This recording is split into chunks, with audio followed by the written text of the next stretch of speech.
అవ్వా అవ్వా, పెద్ద ఆయన రుణం తీసుకునే పద్ధతేనా అమ్మా ఇది? భోగి మంట చలి కాచుకుంటే ఊరుకుంటుంది కానీ చేతులు పెట్టి చిన్న భిన్నం చేస్తే ఊరుకోదయ్యా.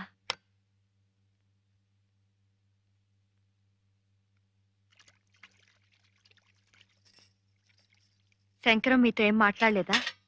నాన్నగారికి ఈ మధ్య ఆరోగ్యం బాగోలేదన్న విషయం గురించేగా. అదే, మరి మీరేం చేయాలనుకుంటున్నారు?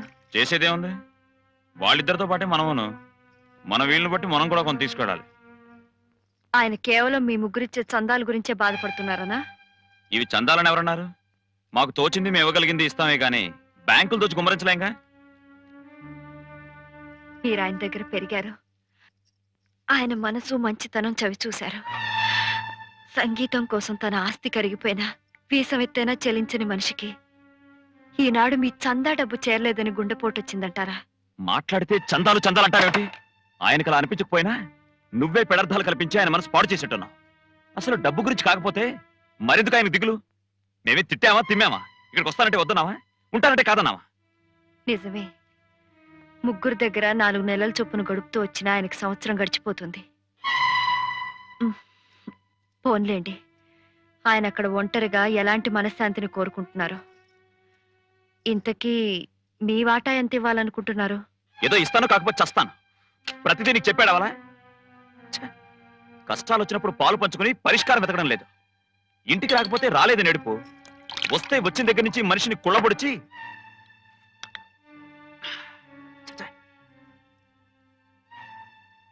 పాంచాలి గారు 10,000 ఇచ్చి మన పరువు కాపాడుతున్నారు. ఆవిడ ఎప్పుడైనా ఇంటికి వస్తే పెడమొహం పెట్టుకోకుండా కాస్త థ్యాంక్స్ చెప్పాడు.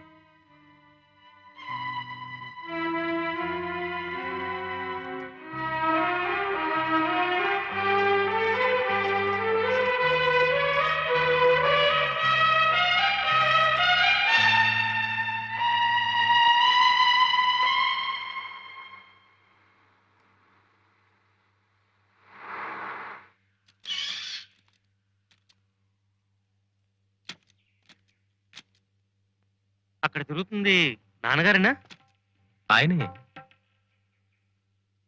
శుభ్రంగానే తిరుగుతున్నారే. నువ్వు చెప్పిన దాన్ని బట్టి చూపులు కూడా తక్కువ అనుకున్నాను. నేను వినదేగా.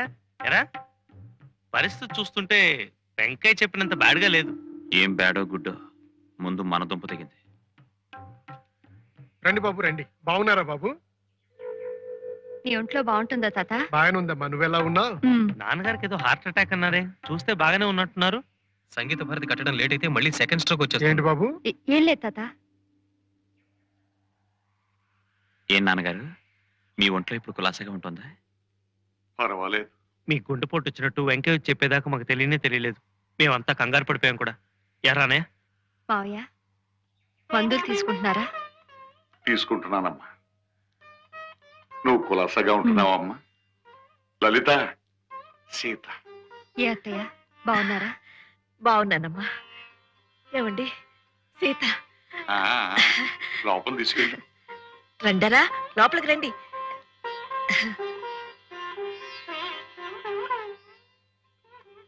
రామ్మా, ఇక్కడేనా ఉండాల్సింది? ఎలాగో సర్దుకోమ్మా. ఓకే. మావయ్య గారికి ఇంత జబ్బు చేస్తే కనీసం కబురైన పంపారు కాదే అత్తయ్య? ఆయనే రాయొద్దన్నారమ్మా, మీ పనులు ఎందుకు చెడగొట్టడం అని. వెళ్ళి కాళ్ళు కడుక్కో పో. ఏదో ప్రమాదం ముంచుకొచ్చేస్తుందంటే మామయ్య గారికి కూడా చెప్పకుండా టెండర్ కట్టాల్సిన డబ్బు తీసుకొచ్చాను. పరిస్థితి చూస్తే పర్వాలేనట్టే ఉంది. ఇదిగో, ప్రస్తుతం నువ్వు మాత్రం డబ్బు విషయం ఎత్తకే. బాగుంది, నేనెందుకు ఎత్తాను? మరీ సీరియస్ ఏమోనని నే కూడా పాంచాల దగ్గర అప్పు చేసి తెచ్చాను. రే మురళి, ఇట్రా. బాత్రూమ్ అక్కడ ఉంది, నువ్వు వెళ్ళు. ఓకే.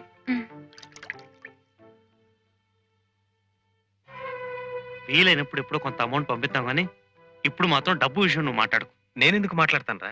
ఈ మాత్రం డబ్బు తెచ్చినందుకే దివ్యకి నాకు చాలా గొడవైంది. ఏదో నలుగురితో పాటు నారాయణ మేము వచ్చాం అంతే.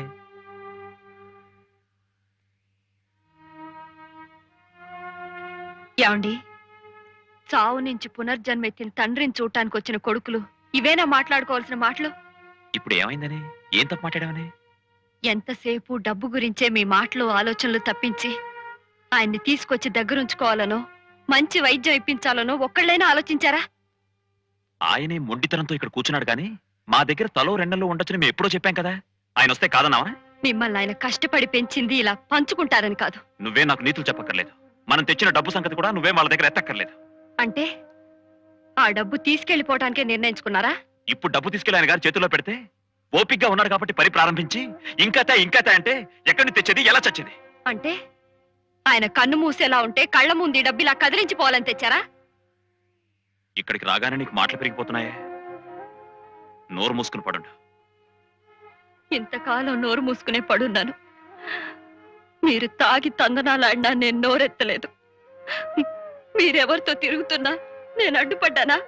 లేదే. కానీ ఏ మహానుభావుడు వల్ల మనం ఇంత వాళ్ళం అయ్యామో, ఏ దేవుడు వల్ల మనం దంపతులు అయ్యామో ఆయన అవమానిస్తే నేను సహించలేను. సహించక ఏం చేస్తావే? ఏం చేస్తావు?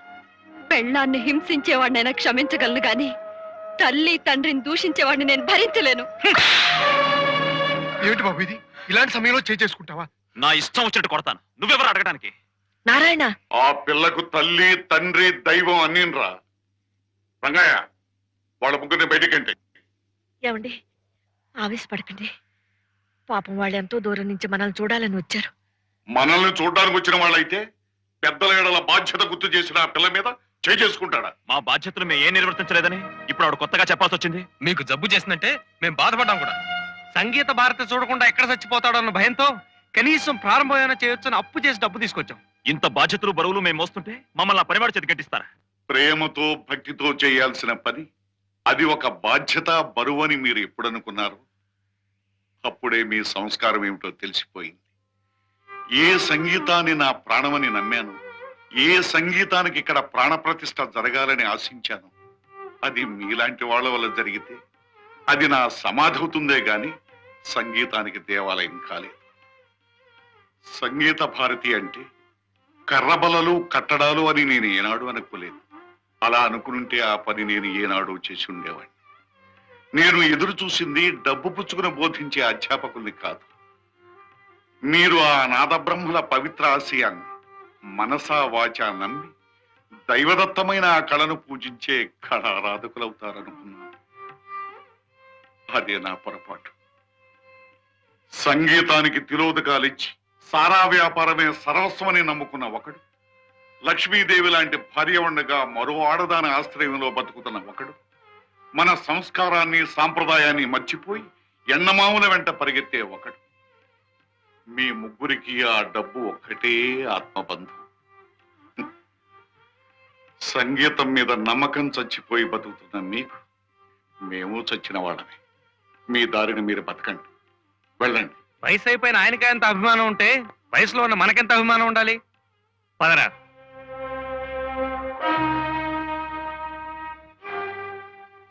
ఏమ్మా, నీ నిర్ణయం కూడా అదేనా? అంతకంటే మరో నిర్ణయం ఏముంది?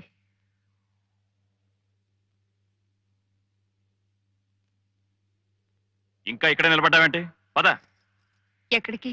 ఎక్కడికేంటి? మన ఇంటికి. అది మన ఇల్లు, ఇది మీ ఇల్లు కాదు. మీకు పునర్జన్మిచ్చిన ఈ ఇల్లు మీది కాదని మీరు అనుకుంటే ఇక ఆ ఇల్లు నాది కాలేదు. అంతేనా?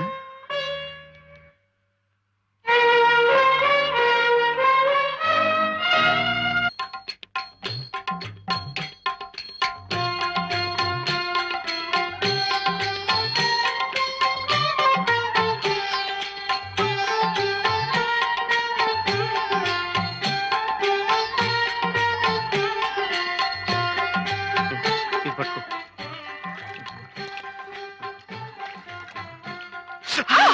చలే. ఏమిటండి మీరు? ఉండు ఉండు. ఇలా సరే లేదేం లేదు. ఇలా నెత్తి మీద నీళ్ళు చల్లుకుని అలా గుళ్ళోకి వెళ్ళొచ్చేద్దాం. పనికొస్తుంది. ఉండండి.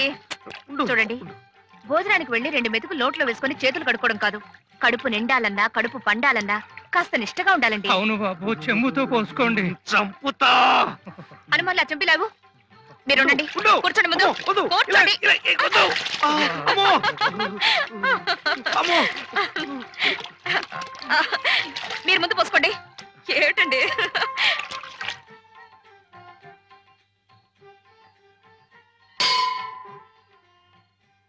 ఏమండి, మళ్ళీ ఎక్కడికండి? మనీ పర్సు కార్లో పెట్టేదేమో చూసొస్తాను. బా, దేవుడి దగ్గర దండం పెట్టుకునేది 1 నిమిషం. అప్పుడు కూడా డబ్బు గురించారా? రండి.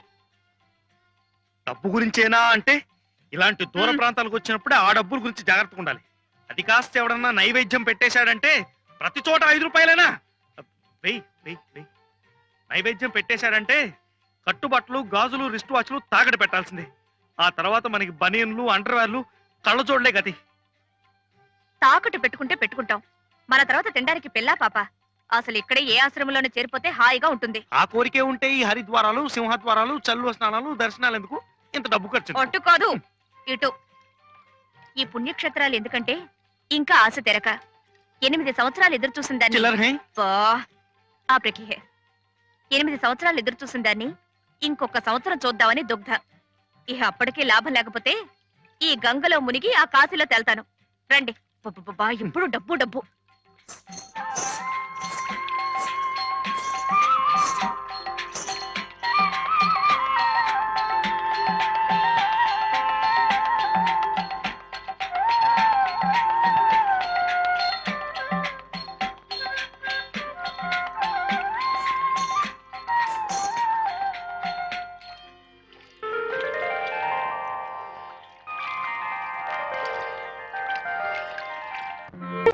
ఏమన్నావో ఏం విన్నానో, కన్నులతో మాట్లాడే భాషే వేరు. ఏదో మాయా చేసావయ్యా, మనసులతో పాటాడే రాగం వేరు. చిన్ని చిన్ని ఆసే సిరి వెన్నెల్లో నా పూసే, గుండెల్లో నీ ఊసే ఒక భాసే చేసే. గుచ్చే చూపుల్లో నా రవిచ్చే నవ్వు.